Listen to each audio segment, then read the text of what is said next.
በዚህ ትግል ውስጥ በዚህ አብዮት ውስጥ ሺዎችን አሰልጥነናል፣ ሚሊዮኖችን አደራጅተናል፣ በርካታ ሺዎችን አስታጥቀናል፣ አስታጥቀንም በርካታ ድሎችን ተጎናጽፈናል። ይህ የፋኖ መሪው የዘመነ ካሴ መልእክት በአማራ ክልል ሰማይ ስር እንደ ነጎድጓድ ሲያስተጋባ የኢትዮጵያ ፖለቲካ ሰማይ ማንም ያልጠበቀው አዲስና አደገኛ ምዕራፍ ውስጥ መግባቱን አበሰረ። በዲማና ለምጨን ሸለቆዎች የታሪክ አቧራ ተገፎ የጀግናው ደጃዝማች በላይ ዘለቀ መንፈስ ዳግም በሰልጣኞች አደባባይ ላይ መንፈስ ጀመረ። ይህ ጥሪ የአንድ ወታደራዊ ዝግጅት ብቻ ሳይሆን የአንድ ታላቅ ሀገርን የህልውና ዙሪት የሚወስን የፖለቲካ ቸዝ ጨዋታ መጀመሪያ ነው። ዛሬ ኢትዮጵያ የምትገኝበት ምዕራፍ የታሪክ መጻሕፍት ከሚተርኩት የሀያላን ውድቀት፣ የብሔርተኝነት መነቃቃት ጋር በእጅጉ ይመሳሰላል። በአንድ በኩል የጠቅላይ ሚኒስትር አብይ አህመድ ማዕከላዊ መንግስት የዘመናዊ ጦር ቴክኖሎጂንና የድሮን ጥቃቶችን በመጠቀም የዛሬ 500 ዓመት የነበሩ የንጉሠ ነገሥት መሰል የማዕከላዊነት ፍላጎትን ለማስጠበቅ ሲታገል ይስተዋላል።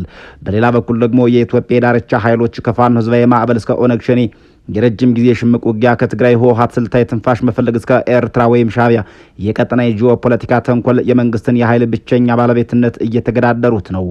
ይህ በደምና በብረት በትርክትና በስልጣን ሽኩቻ የታጨቀ ሰሌዳ ላይ ኢትዮጵያ እንደ ዩጎዝላቪያ መበታተን ወይም እንደ ኮሎምቢያ የውስጥ ጦርነት ረጅም ጎዳና ውስጥ ትገኛለች።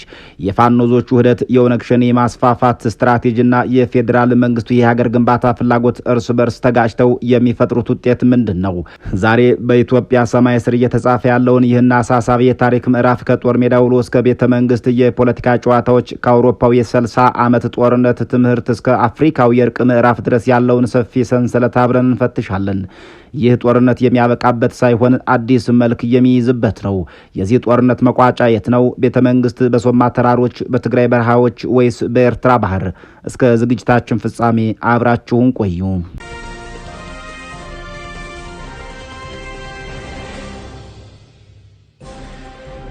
የኢትዮጵያ ታሪክ ልክ እንደ ታላላቅ የዓለም ታሪኮች የትብብር፣ የግጭትና የውህደት፣ የመበታተን እንዲሁም የህልውና ትግል አዙሪት ነው። ዛሬ ላይ ኢትዮጵያ የምትገኝበት ፖለቲካዊና ወታደራዊ ምዕራፍ በዓለም ታሪክ ውስጥ ከተከሰቱ ታላላቅ የስልጣን ሽግግሮች፣ የእርስ በርስ ጦርነቶችና የብሔርተኝነት ንቅናቄዎች ጋር በእጅጉ ይመሳሰላል። ይህን ወቅታዊ ሁኔታ ለመረዳት የፋኖን ህዝባዊ ማዕበል፣ የህወሓትን ከጦርነት በኋላ የፖለቲካ ትንፋሽ መፈለግ፣ የኦሮሞ ነጻነት ጦር ወይም ኦነግ ሸኔ የረጅም ጊዜ ሽምቅ ውጊያ፣ የኤርትራን ወይም የሻዕቢያን የቀጠና ጂኦፖለቲካ ስሌትና የጠቅላይ ሚኒስትር አብይ አህመድን መንግስት የማዕከላዊነት ፍላጎት በጥልቀት መመርመር ያሻል። በመላው ዓለም ላይ እንደሚታየው ማዕከላዊ መንግስታት የኃይል ብቸኛ ባለቤትነታቸውን ለማስጠበቅ ሲሞክሩ፣ በዳርቻ ያሉ ኃይሎች ደግሞ የየራሳቸው የህልውናና የነጻነት ትርክት አንግበው ይነሳሉ። በ1990ዎቹ መጀመሪያ ዩጎዝላቪያ ስትበታተን የታየው የብሔርተኝነት መነቃቃት ወይም በኮሎምቢያ መንግስትና በፋርክ አማጽያን መካከል ለግማሽ ክፍለ ዘመን የተካሄደው የሽምቅ ውጊያ ለኢትዮጵያ ወቅታዊ ሁኔታ ጥሩ ማሳያዎች ናቸው። በዚህ ውስብስብ የኢትዮጵያ የፖለቲካ ሜዳ ላይ የአማራ ብሔራዊ ንቅናቄ ፋኖ መሪ የሆኑት የዘመነ ካሴ የቅርብ ጊዜ ንግግር የአንድ ትልቅ የትጥቅ ንቅናቄ ስነ ልቦና ታሪካዊና ወታደራዊ ዝግጅት ቁልጭ አድርጎ የሚያሳይ ነው። መሪው ይህን ሲገልጹ በዚህ ትግል ውስጥ በዚህ አብዮት ውስጥ ሺዎችን አሰልጥነናል፣ ሚሊዮኖችን አደራጅተናል፣ በርካታ ሺዎችን አስታጥቀናል፣ አስታጥቀንም በርካታ ድሎችን ተጎናጽፈናል ይላሉ። ይህ ንግግር የፋኖ ንቅናቄ ከድንገተኛ የራስ ገዝ ሚሊሻነት ተዋረድ ወዳለው ወታደራዊና ፖለቲካዊ ማዕበልነት መቀየሩን የሚያመላክት ነው።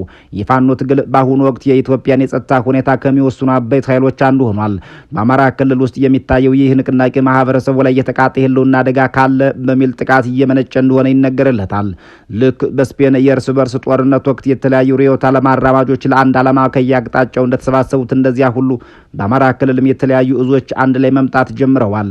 ይህንን አስመልክቶ የፋኖ መሪው ዘመነ ካሴ ሲያብራሩ የዛሬው ልዩ የሚያደርገው የቴዎድሮስ እዝ፣ የሚኒሊክ እዝና የአሳምነው እዝ በጋራ ላለፉት ወራት ያሰለጠኗቸውን ሰልጣኞች በጋራ አንድ ላይ የሚያስመርቁት የድርጅቱ የአማራ ብሔራዊ ንቅናቄ የመጀመሪያው ውህድ ሰልጣኝ በጋራ የሚመረቅበት የመጀመሪያው ውህድ ሰራዊትም በጋራ የሚሰራበትና አብሮ መንቀሳቀስ የሚጀምርበት አስኳል የሚፈጠርበት አጋጣሚ መፈጠሩና እሱ ዛሬ የሚረጋገጥበት ወቅት መሆኑ ነው በማለት የንቅናቄው መዋቅራዊ ውህድ ያውጃሉ። በታሪክ እንደሚታወቀው የትኛውም የሽምቅ ውጊያ ስኬታማ የሚሆነው የተበታተነ ኃይሉን በአንድ ማዕከላዊ ስር ማምጣት ሲችል ነው። የቻይና ኮሚኒስት ፓርቲ የህዝብ ነጻ አውጪ ጦር በታሪክ ስኬታማ የሆነው የተበታተኑ የገበሬ አብዮተኞችን ወደ አንድ ጠንካራ መዋቅር ማምጣት በመቻሉ ነበር። የፋኖ ንቅናቄም አሁን ላይ ይህንኑ ታሪካዊ ሂደት እየገመገመ ይመስላል። በሌላ በኩል የጠቅላይ ሚኒስትር አብይ አህመድ መንግስት ይህንን ንቅናቄ ለማስቆም ሙሉ ወታደራዊ አቅማቸውን እየተጠቀሙ ናቸው። መንግስት ልክ እንደ ቀድሞው የሶቪየት ህብረት ወይም እንደ ዛሬዋ ሶሪያ ማዕከላዊ ቁጥጥርን ለማስፈን የከባድ መሳሪያዎችን፣ የአየር ኃይልን፣ የድሮን ጥቃቶችን ሳይቀር በመጠቀም ላይ ይገኛል። የመንግስት መከላከያ ሰራዊት ሀገራዊ አንድነትና ህገ መንግስታዊ ስርዓትን የማስጠበቅ ግዴታ አለብኝ ብሎ ሲያምን፣ አማጽያኑ ደግሞ የመንግስትን የህዝብን መብት እየረገጠ ነው ብለው ያምናሉ። ይህ የመንግስት ወታደራዊ ጫና በተግባር ምን እንደሚመስል የፋኖ መሪው ሲገልጡት፣ ላለፉት በርካታ ወራት ይህ ስልጠና ሲካሄድ የጠላት ጀነራሎች ተፎካክረው በግዳጅ ታዘው ጭምር ይህን ስልጠና ለማቋረጥ መድፍ ደቅነው ዙ 23 አሰልፈው ያልሞከሩት ሙከራ፣ ያልጣሩት ጥረት አልነበረም። የሆነ ሁሉ መቋጫው ዛሬን ጨምሮ ላለቆቻቸው እንዳልቻሉ መናገር ብቻ ነው ይላሉ። ይህ አይነቱ የአሲሜትሪክ ጦርነት ባህሪ ነው። መደበኛ ሰራዊት የቱንም ያክል በከባድ መሳሪያ ቢታጠቅ መሬቱና ህዝቡን ከሚያውቀው ሞራልና ስንቅ አድርጎ ከሚዋጋው የሽምቅ ተዋጊ ጋር በሚያደርገው ውጊያ ፈተና ይገጥመዋል። አሜሪካ በቪየትናም ወይም በቅርቡ በአፍጋኒስታን የገጠማት የከባድ መሳሪያ የቴክኖሎጂ የበላይነት ከመሬት ላይ የህዝብ ድጋፍና ከሽምቅ ውጊያ ስልት ጋር ሲላተም የሚፈጥረው ውስብስብነት እዚያም እየታየ ነው። ወደ ሰሜኑ የኢትዮጵያ ክፍል ስንመለከት ደግሞ የህወሓት ሁኔታ ይገኛል።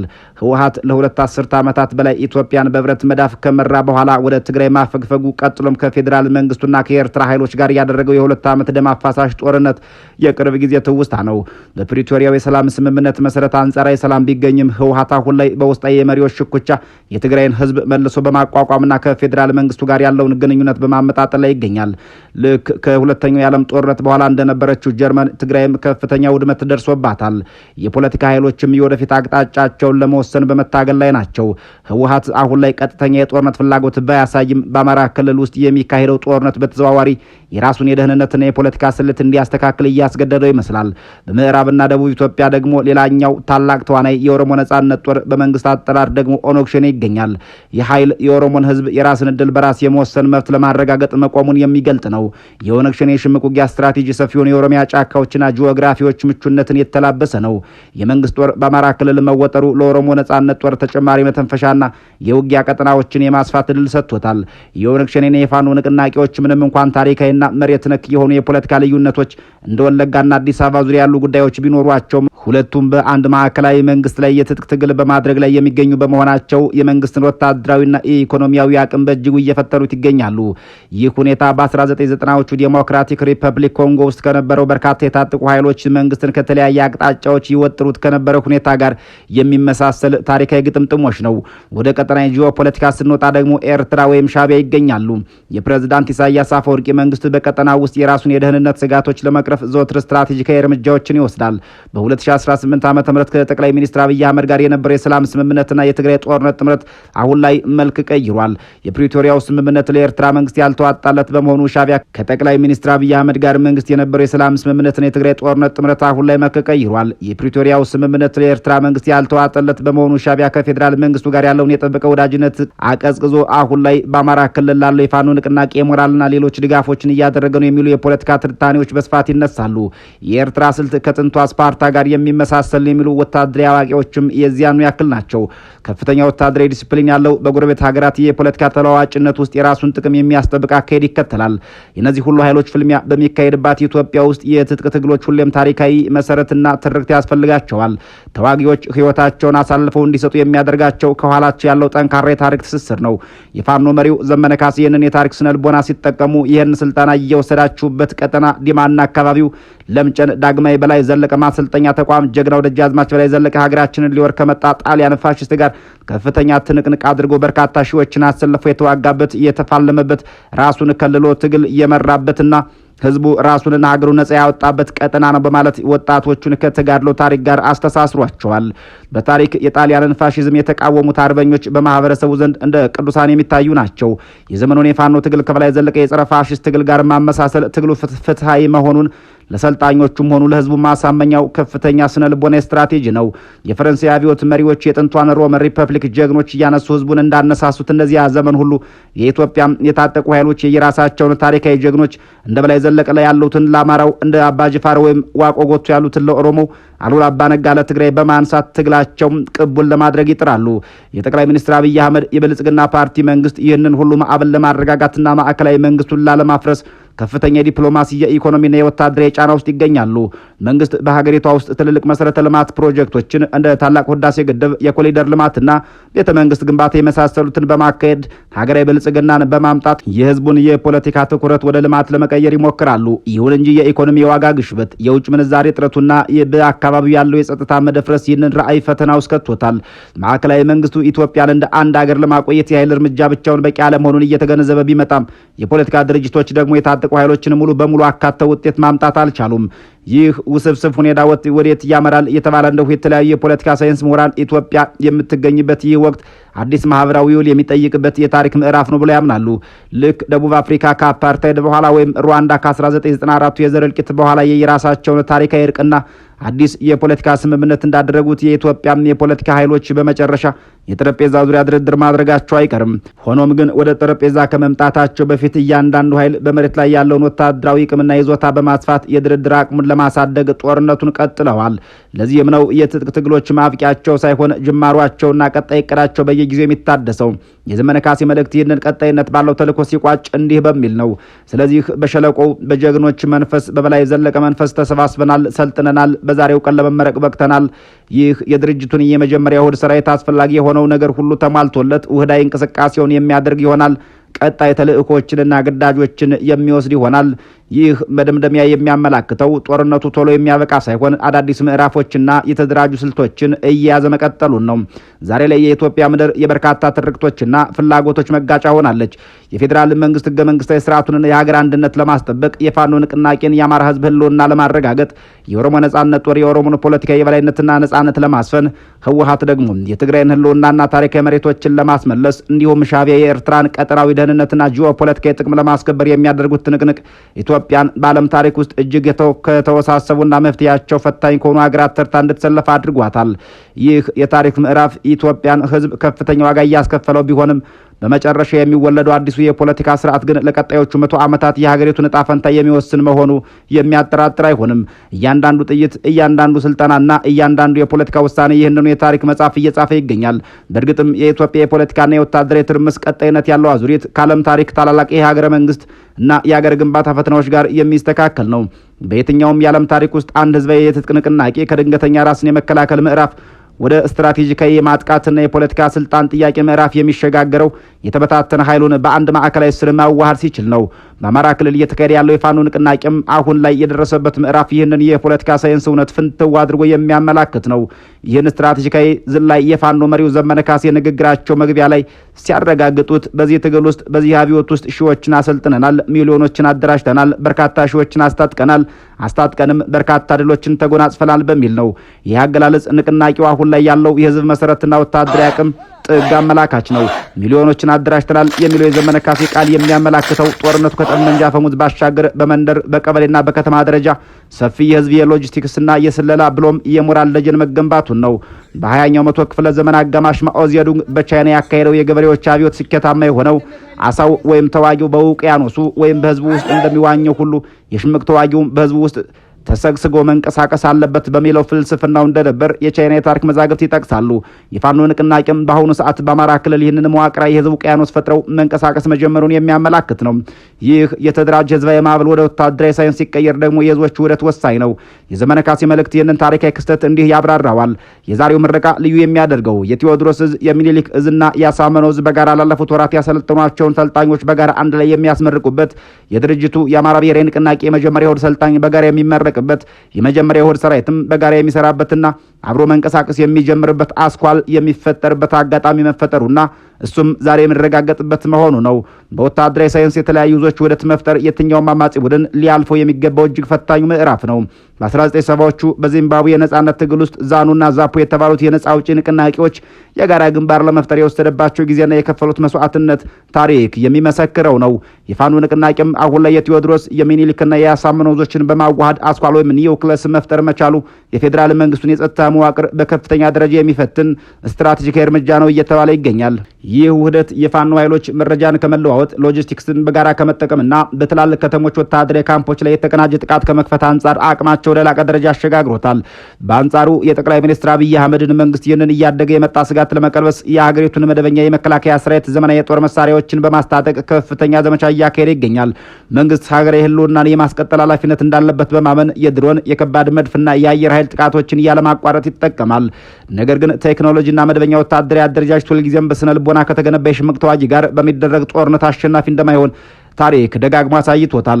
የፋኖ መሪው ይህንን የመንግስት ወታደራዊ ጫና ከንቱነት ሲገልጡት ላለፉት በርካታ ወራት ይህ ስልጠና ሲካሄድ የጠላት ጀነራሎች ተፎካክረው በግዳጅ ታዘውም ጭምር ይህን ስልጠና ለማቋረጥ መድፍ ደቅነው ዙ 23 አሰልፈው ያለሞከሩት ሙከራ ያልጣሩት ጥረት አልነበረም። የሆነ ሁሉ መቋጫው ዛሬን ጨምሮ ላለቆቻቸው እንዳልቻሉ መናገር ብቻ ነው በማለት ይሞግታሉ። ይህ ትዕይንት አሲሜትሪክ ጦርነት የሚባለውን የዘመናችንን የጦርነት ባህሪ ቁልጭ አድርጎ የሚያመላክት ሲሆን አሜሪካ በቪየትናም በቢ52 ቦምብ ጣይ አውሮፕላኖችና በናፓልም ቦምቦች ያልበረከከችውን የቪየት ጎንግ ተዋጊ ወይም የቀድሞ ሶቪየት ህብረት በአፍጋኒስታን ተራሮች ላይ ዘመናዊ ታንኮችና ሄሊኮፕተሮች ያላሸነፈችውን ሙጃሂዲን ተዋጊ ማስታወስ በቂ ነው። በዲማና ለምጨና አካባቢዎች መንግስት የቱንም ያክል መድፍ ቢደቅንም በህዝብ የተከበበና መልክዓ ምድሩን የራሱ አድርጎ የሚዋጋ ኃይል በቴክኖሎጂ ብቻ ማሸነፍ እጅግ ከባድ መሆኑን እንዳልቻሉ መናገር ብቻ በቂ ነው የሚለው የመሪው ንግግር ያመላክታል።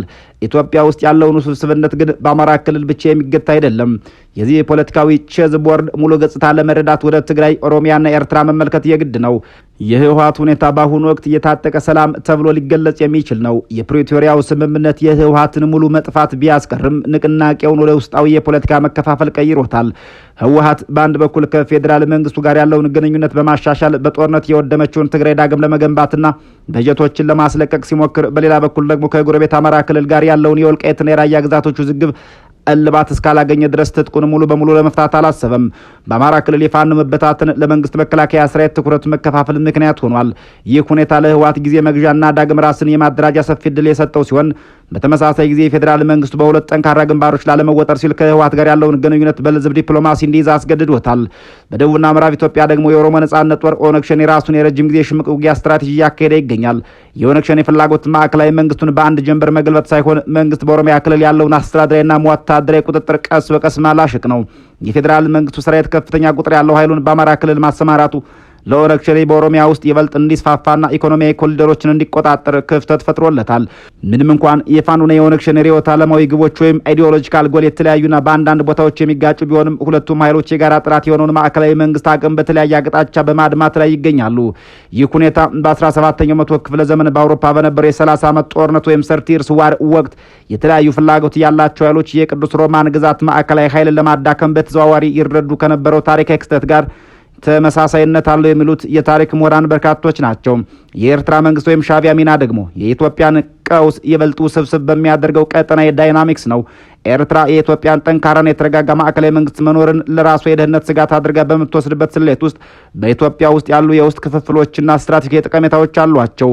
ከ2018 የሰላም ስምምነት በኋላ የነበረው አብይ ኢሳያስ ጥምረት በፕሪቶሪያ ስምምነት ማግስት ወደ ጥርጣሬና ፉክክር ተቀይሮ አሁን ላይ በጦርነት ዛቻ ውስጥ ይገኛሉ። የኤርትራ መንግስት አሁን ላይ የፌዴራል መንግስቱን ኃይል ሚዛን ለማሳጣት በአማራ ክልል ለሚንቀሳቀሱ የፋኖ ኃይል መሪዎች ከለላ እስከ መስጠትና ወታደራዊ ስልቶችን እስከ ማጋራት የሚደርስ ቀጥተኛ ያልሆነ የፕሮክሲ ፖለቲካን እየተጫወተ ይገኛል በሚል ይከሰሳል። ይህ የኤርትራ አካሄድ በ19ኛው መቶ ክፍለ ዘመን የኦቶማን ኢምፓየርን ለማዳከም ሩሲያና ብሪታንያ በባልካን ሀገራት ያደረጉት ከነበረው የስውር ደጀንነት ሚና ጋር የሚመሳሰል ነው። ኤርትራ የራሷን ድንበር ለማስጠበቅ ጦርነት በኢትዮጵያ ምድር ውስጥ እንዲቀጥል ፍላጎት ያላት ትመስላለች።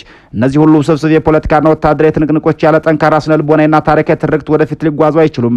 ተዋጊዎች ህይወታቸውን የሚሰጡት ለቁሳዊ ጥቅም ሳይሆን ለሚያምኑበት ጥልቅ የታሪክ ትስስር ነው።